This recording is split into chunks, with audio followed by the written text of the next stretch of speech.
Assalamualaikum warahmatullahi wabarakatuh. Bertemu lagi ya dengan saya. Di sini mata kuliahnya adalah Financial Case. Financial Case ini dengan pengampu Ari Susanti ya.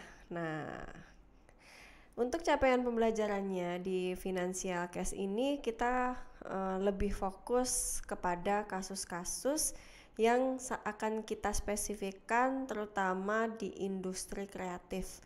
Kenapa di industri kreatif? Karena perkembangan industri kreatif pada saat ini sangat berkembang, sangat pesat, sehingga kasus-kasus untuk yang diambil oleh teman-teman di semester 5 itu adalah fokus ke industri kreatif.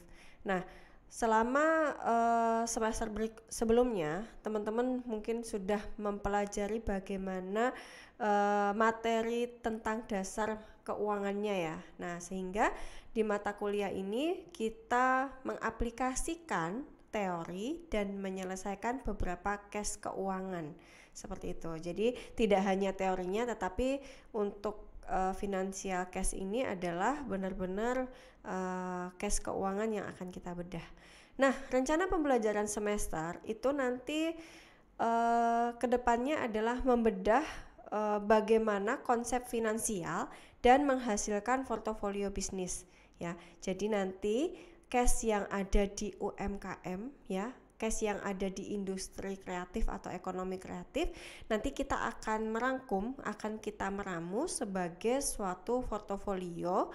Dan teman-teman dalam membahas case itu menganalisis konsep keuangan dasar yang sudah dipelajari, kemudian menyelesaikan permasalahan serta menghasilkan suatu portofolio bisnis khususnya nanti di bidang manajemen keuangan.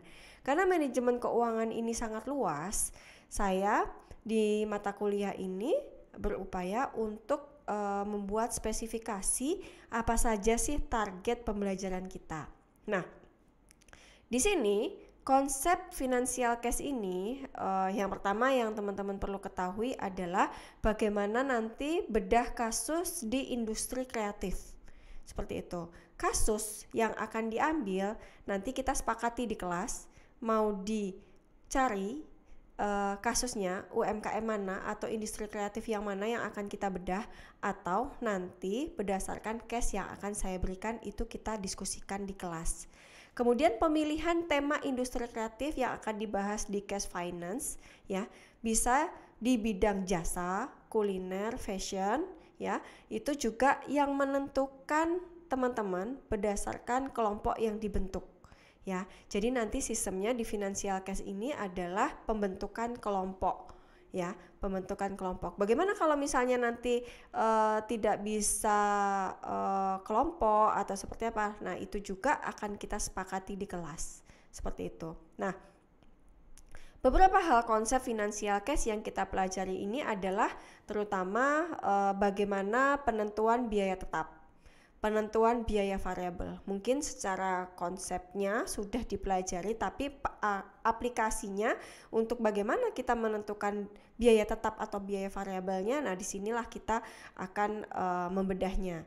Kemudian nanti juga kita akan mengurai bagaimana cara mendapatkan pendapatan harian dan bulanan.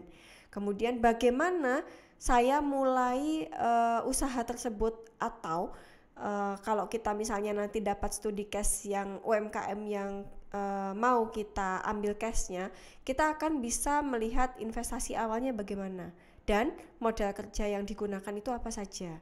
Kemudian dari situ kita mendiskusikan bagaimana sih caranya menentukan harga pokok penjualan ya, karena tidak sembarangan kita misalnya sudah tahu apa saja biaya variabel sama biaya tetap, kemudian kita menentukan harga pokok penjualannya, tidak bisa menentukan begitu saja ya, karena itu juga menentukan kita untung atau ruginya. Kemudian berikutnya kita juga akan menghitung break even point ya, break even point, titik mana ketika kondisi kita adalah impas.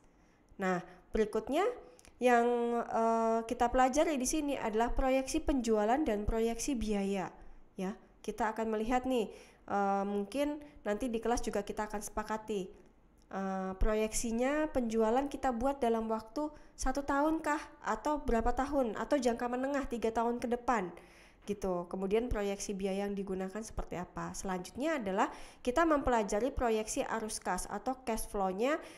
Di sini saya masih menentukan 1 tahun, tapi nanti teman-teman bisa melihat, Bu, saya maunya misalnya 3 tahun ke depan, seperti itu. Nah, yang selanjutnya adalah kita mempelajari bagaimana menentukan kelayakan investasinya. Layak atau tidaknya usaha dan layak tidaknya investasi dalam usaha ini dilakukan. Kira-kira usaha ini layak nggak diteruskan? Atau kira-kira usaha ini jika saya investasi, ya investasi misalnya peralatan atau aset tertentu, kapan bisa kembali modal?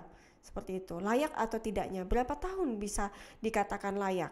Nah, ini adalah beberapa yang teman-teman ketahui dalam hal cash, ya. Mungkin teman-teman sudah mempelajari, tapi bagaimana menghadapi cash yang akan diberikan nantinya. Nah, pembelajarannya, metode pembelajarannya, ya, otomatis teman-teman masih ada offline dan ada online-nya.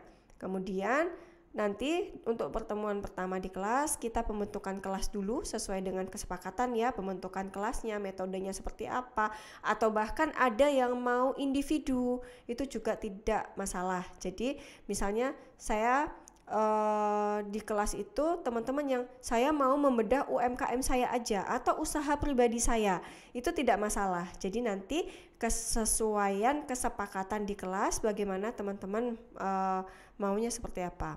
Kemudian penentuan industri kreatif sesuai kesepakatan kelompok. Ini pun, ya, saya sarankan dalam penentuan industri kreatif atau UMKM yang dituju tidak boleh sama antara kelompok satu dengan kelompok yang lainnya, atau individu pun kalau individu memang itu adalah usahanya sendiri, ya monggo.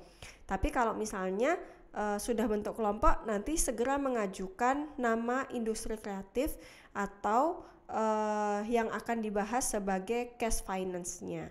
Kemudian nanti ada diskusi cash, ya, setiap pertemuan kita melakukan diskusi cash dan penjelasan format sesuai diskusi. Nanti untuk format diskusinya, format pelaporan portofolionya akan saya buatkan sehingga teman-teman punya ranah untuk membahas tentang format untuk diskusinya. Kemudian nanti ada presentasi kelompok. Seperti itu, ya, presentasi kelompok. Walaupun presentasi kelompok, tapi penilaiannya akan dilakukan secara individual. Nah, berikut, ya, jadi sistem pembelajarannya sama, ada UTS, ada UAS, kemudian ada presentasi project financial case yang kita bahas selama 1 semester ini dipresentasikan. Biasanya presentasinya akan dilakukan setelah UTS, ya, setelah UTS. Nah, pada saat menuju UTS itu adalah tempat untuk kita diskusi bagaimana menyelesaikan masalah, kemudian presentasi project financial case. Kemudian nanti pelaksanaan perkuliahannya offline dan online. Seperti itu teman-teman untuk gambaran financial case yang akan kita lakukan 1 semester ke depan. Seperti itu, terima kasih. Wassalamualaikum warahmatullahi wabarakatuh.